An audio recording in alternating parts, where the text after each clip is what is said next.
Hola, bienvenidos al curso Mercados de Carbono, Protocolo de Kioto y Acuerdo de París.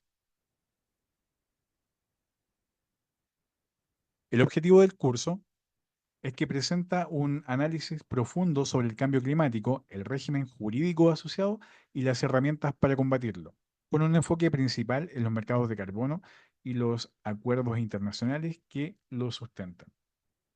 En los contenidos vamos a ver gases de efecto invernadero, GI en su acrónimo, vamos a conocer la carbono neutralidad, los mercados de carbono, vamos a conocer la institucionalidad climática, vamos a conocer el protocolo de Kioto y el Acuerdo de París, los instrumentos de fijación de precio del carbono y finalmente vamos a conocer el esquema europeo de transacción de emisiones ETS. Iniciamos con la unidad 1, gases de efecto invernadero. La imagen ilustra el fenómeno del efecto invernadero, que es crucial para entender el calentamiento global y el cambio climático. ¿Qué es el efecto invernadero? El efecto invernadero es un proceso natural que permite que la Tierra mantenga una temperatura adecuada para la vida. Sin embargo, el exceso de gases de efecto invernaderos producido por actividades humanas intensifica este fenómeno, lo que lleva al calentamiento global. Vemos en la imagen que el Sol emite una radiación hacia la Tierra. Parte de esta radiación es reflejada por la atmósfera y las nubes, regresando al espacio, pero una parte importante es absorbida por la superficie terrestre calentándola. La superficie terrestre, al calentarse, emite una radiación infrarroja hacia el espacio. Y ahí tenemos los gases de efecto invernadero, como el dióxido de carbono, el metano, óxido nitroso y el vapor de agua, que forman una capa en la atmósfera. Estos gases absorben parte de esta radiación infrarroja emitida por la Tierra y la reenvían de vuelta a la superficie de la Tierra. Como resultado, este proceso de retención de calor, digamos, mantiene al planeta cálido. Ahora, el problema surge cuando hay un exceso de gases de efecto invernadero, lo que causa un sobrecalentamiento del planeta. Los principales gases que nos muestra la imagen, el vapor de agua, que es el principal gas de efecto invernadero en forma natural, regula la temperatura, pero no se genera directamente por actividades humanas. Luego el dióxido de carbono, que es producido por la quema de combustibles fósiles, deforestación y procesos industriales. También tenemos el metano, que es liberado por actividades agrícolas como el ganado y la descomposición de residuos. Los óxidos nitrosos, que son generados por el uso de fertilizantes y también en procesos industriales. El ozono, que es importante en la estratosfera, pero a nivel de suelo contribuye al calentamiento global.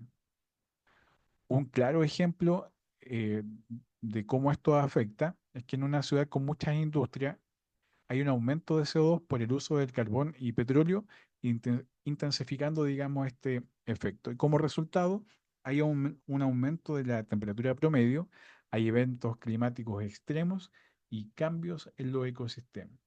¿Qué debemos nosotros recoger, aprender de todo esto? Primero, comprender cómo funciona el efecto invernadero, saber que es un proceso natural, pero el exceso de los gases es lo que lo convierte en un problema. Por otra parte, debemos aprender a identificar las fuentes humanas de GI, el transporte, la energía, la agricultura, etc. Y también debemos conocer las consecuencias, el calentamiento global, aumento del nivel del mar y desastres naturales más frecuentes. La imagen aquí muestra un gráfico que traza la concentración de dióxido de carbono CO2 en la atmósfera durante los últimos 800.000 años, basándose en datos obtenidos de núcleos de hielo y mediciones modernas. En el eje X horizontal vemos la línea de tiempo que representa los años presentes desde el 800.000 años atrás hasta el presente. Este periodo abarca ciclos climáticos naturales como las eras glaciares e interglaciares. En el eje Y vertical vemos la concentración de CO2. Indica la concentración de dióxido de carbono en partes por millón. Por ejemplo, 300 ppm significa que hay 300 moléculas de CO2 por cada millón de moléculas de aire. Los ciclos naturales del CO2, durante cientos de miles de años, los niveles de CO2 fluctuaron entre 180 y 300 partes por millón debido a procesos naturales como la actividad volcánica, cambios en los océanos, ciclos glaciares e interglaciares. Estas variaciones naturales están vinculadas al efecto invernadero que regula las temperaturas globales. Luego, cambios modernos en el año 2023 lo vemos con esta línea morada al final del gráfico, que muestra un aumento abrupto de la concentración de CO2, alcanzando un promedio de 419,3 partes por millón en 2023. Este nivel supera significativamente cualquier punto registrado en los últimos 800.000 años. ¿Cuáles son las implicaciones del aumento en la era moderna?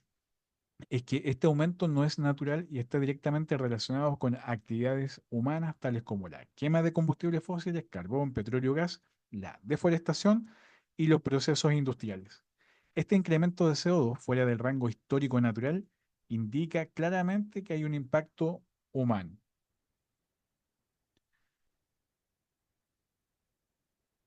Las lecciones que debiésemos recoger de este gráfico es que el CO2 debemos utilizarlo como un indicador climático. Sus niveles están estrechamente relacionados con el clima de la Tierra. También la diferencia entre ciclos naturales y cambios actuales. Los ciclos naturales ocurren gradualmente. El aumento moderno es abrupto y sin precedentes. Otra lección es que la relación con actividades humanas tiene relación con la industrialización desde el siglo XIX ha acelerado las emisiones de CO2 y también necesidad de acción climática. Este aumento afecta el equilibrio climático global, requiriendo mitigación a través de energías renovables y la conservación de recursos. En esta imagen, que nos muestra una animación que ilustra la evolución de la temperatura global desde el año 1800 hasta el año 2021. La animación utiliza una representación gráfica donde cada línea o barra corresponde a un año específico, mostrando desviaciones de la temperatura media global en comparación con un periodo de referencia. Los colores, los tonos azules indican años más fríos que el promedio, mientras que los tonos rojos señalan años más cálidos. La tendencia es que a medida que avanza la animación, se observa una transición eh, de predominio de tonos azules en los años iniciales a una creciente presencia de tonos rojos en las décadas más recientes, evidenciando un aumento sostenido en las temperaturas globales. ¿Cómo interpretar esta información? Esta representación destaca el fenómeno del calentamiento global, mostrándolo cómo las temperaturas promedio de la Tierra han aumentado significativamente en el último siglo. En el siglo XX se observa una variabilidad en las temperaturas con una mezcla de años más fríos y más cálidos. A finales del siglo XX y principios del siglo XXI predomina el aumento de temperaturas con años consecutivos más cálidos que el promedio histórico. En este contexto climático, el aumento de las temperaturas globales está estrechamente relacionado con el incremento de las concentraciones de gases de efecto invernadero en la atmósfera, principalmente debido a actividades humanas como la quema de combustibles fósiles, la deforestación y ciertas prácticas agrícolas. La importancia de este video es que nos muestra visualizaciones como herramientas efectivas para lograr consensar sobre la realidad del cambio climático, proporcionando una representación clara y comprensible de datos científicos que evidencian tendencias preocupantes en el clima global.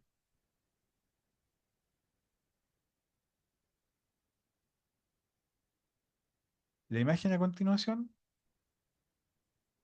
es una animación conocida como la espiral del CO2, donde muestra un aumento de las concentraciones de dióxido de carbono en la atmósfera desde 1958 hasta la actualidad. Este gráfico se ha vuelto icónico por representar de manera visual y dinámica la evolución del CO2 atmosférico. La animación se representa como una espiral creciente. Cada vuelta de la espiral representa un año completo de enero a diciembre. A medida que el tiempo avanza, la espiral se expande hacia afuera, mostrando el aumento de concentración de CO2. En el eje radial vemos la concentración de CO2, donde estos valores de CO2 se miden en partes por millón, ppm, y los datos iniciales en 1958 rondeaban los 315 partes por millón, mientras que en los años recientes, 2020 en adelante, superan los 410 partes por millón, lo que evidencia un aumento constante. En el eje temporal, el tiempo está representado en forma circular, eh, con cada punto de la espiral correspondiente a un mes específico. Esto nos permite observar la variación estacional de las concentraciones de CO2, donde vemos los máximos generalmente en mayo, debido a que los árboles y plantas todavía no han absorbido suficiente CO2 durante la temporada de crecimiento en el hemisferio norte, y los mínimos generalmente en septiembre, cuando la absorción de CO2 por parte de la vegetación alcanza su punto máximo. El significado de de los patrones que vemos en esta espiral, vemos una variación estacional. El ciclo de la naturaleza, especialmente en el hemisferio norte, donde hay más masa terrestre y vegetación, provoca fluctuaciones mensuales en los niveles de CO2. Esto se debe a que durante la primavera y el verano las plantas absorben CO2 para realizar fotosíntesis, lo que reduce temporalmente los niveles atmosféricos. La tendencia general, aunque hay variaciones estacionales, el aumento general es claro y constante, lo que refleja la influencia de las actividades humanas, quema de combustibles fósiles, deforestación, emisiones industriales. En el contexto del cambio climático, el aumento del CO2 es una de las principales causas del efecto invernadero intensificado y del calentamiento global. Este gas, al acumularse en la atmósfera, atrapa el calor, lo que provoca incremento de las temperaturas globales, derretimiento de glaciares y casquetes polares, aumento del nivel del mar, cambio en patrones climáticos como las sequías e inundaciones. El impacto visual de esta animación llamada espiral del CO2 es una herramienta poderosa para lograr consensar sobre el cambio climático. Y esto porque hace evidente el aumento continuo del CO2 a lo largo de las décadas y también combina datos científicos con una representación gráfica sencilla y llamativa, lo que facilita su comprensión. Las lecciones claves que debemos recoger de este gráfico es que el aumento del CO2 es consistente y preocupante. Desde 1958, las concentraciones han subido de manera acelerada, impulsadas principalmente por la actividad humana. Otra lección que la variación estacional es natural, pero no detiene la tendencia general. El ciclo de las estaciones afecta a las concentraciones momentáneamente, pero el incremento global sí. Y la tercera lección clave es que se requieren acciones urgentes necesarias. Para reducir emisiones de CO2 es crucial para frenar el cambio climático. En esta imagen, este gráfico que de alguna manera ilustra la evolución del CO2 atmosférico y emisiones globales entre 1751 y 2022, donde se muestra esta relación entre las concentraciones de dióxido de carbono de la atmósfera y las emisiones anuales de CO2. En el eje izquierdo azul se representa la concentración de CO2 en partes por millón y en el eje derecho gris se muestran las emisiones anuales de CO2 en gigatoneladas. Veamos las tendencias históricas entre 1750 y 1900. Desde 1750 hasta finales del siglo XIX, los niveles de CO2 atmosférico eran relativamente estables, con un ligero aumento. Esto coincide con la revolución industrial, donde el uso del carbón y otras fuentes de energía fósil comenzó a incrementar gradualmente las emisiones de CO2. Aumento acelerado en el siglo XX. A partir de 1900, la curva de emisiones de CO2, la línea gris, comienza a aumentar rápidamente debido al uso intensivo de combustibles fósiles en la industria, el transporte y la generación de electricidad. La concentración atmosférica de CO2, que es la línea azul, sigue una tendencia similar, mostrando una correlación entre las emisiones humanas y el aumento del CO2 en la atmósfera. En el periodo de mayor crecimiento, 1950 a 2022, vemos que desde 1950 el incremento de las emisiones se vuelve exponencial, reflejando el auge industrial y la globalización. La concentración de CO2 en la atmósfera sigue el mismo patrón y alcanza valores sin precedente, superando los 400 partes por millón en la década de 2010. En las últimas décadas, aunque hay fluctuaciones en las emisiones anuales debido a crisis económicas y políticas ambientales, la tendencia general sigue al alza.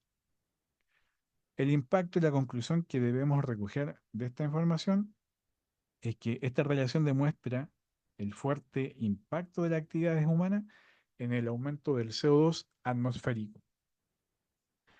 También la acumulación de CO2 en la atmósfera es la principal causa del calentamiento global y el cambio climático, y que se requieren políticas de reducción de emisiones y transición a energías renovables para mitigar los efectos del cambio climático. En esta gráfica vemos cómo se ilustra la evolución de la concentración de dióxido de carbono en la atmósfera desde 1750 hasta julio de 2024, proporcionando datos cruciales sobre el impacto de las actividades humanas en el cambio climático. En el eje X horizontal está representado el tiempo desde 1750 hasta 2024, destacando momentos clave como el inicio de la revolución industrial a mediados del siglo XVIII y el crecimiento acelerado en las últimas décadas. En el eje Y vertical muestra la concentración de CO2 en la atmósfera medida en partes por millón, ppm. Se parte de 280 ppm en 1750 y se alcanza 426,9 ppm en julio de 2024. Los cambios observados entre 1750 a 1950 vemos que el nivel de CO2 se mantiene relativamente estable, con un aumento gradual relacionado con la revolución industrial y el uso del carbón. Para 1950, la concentración alcanza aproximadamente 317 partes por millón. Los cambios observados entre 1950 y el año 2000, el crecimiento se acelera considerablemente debido, por una parte, al uso masivo de combustibles fósiles, carbón, petróleo, gas natural, y también a la expansión industrial y deforestación. En el año 2000 se alcanza un nivel de 370 partes por millón. Entre el año 2000 y 2024, el incremento es aún más marcado, reflejando un aumento promedio anual aproximadamente de 2 partes por millón. Para julio de 2024, la concentración llega a 426,9 partes por millón, un nivel nunca alcanzado en la historia reciente del planeta. El mensaje central que nos brinda este gráfico es que el límite de 450 partes por millón, eh, y además incluye ahí una advertencia importante donde debemos estabilizar las concentraciones de CO2 en estas 450 partes por millón, es esencial para limitar el aumento de la temperatura global a 2 grados Celsius, como se establece en el Acuerdo de París. Si las concentraciones superan este límite, se prevén impactos climáticos severos como el incremento en la intensidad y la frecuencia de fenómenos climáticos extremos como huracanes, sequías, inundaciones. También el derretimiento acelerado de glaciares y el aumento del nivel del mar. También una pérdida significativa de la biodiversidad. Las lecciones claves que nos deja este gráfico, que hay una relación directa entre emisiones humanas y concentraciones de CO2. Cuando hablamos de las actividades humanas industriales, agrícolas y transporte, son las principales responsables del aumento acelerado del CO2 desde el siglo XX. Otra lección clave, el impacto climático. ¿Qué significa esto? Que más CO2 en la atmósfera significa un efecto invernadero más intenso, atrapando más calor y aumentando las temperaturas globales. Y otra lección clave es la urgencia de la acción climática. Y acá es crucial reducir las emisiones de CO2, perdón, mediante transacción a energías renovables, reforestación y conservación de ecosistemas naturales y la implementación de tecnologías de captura de carbono.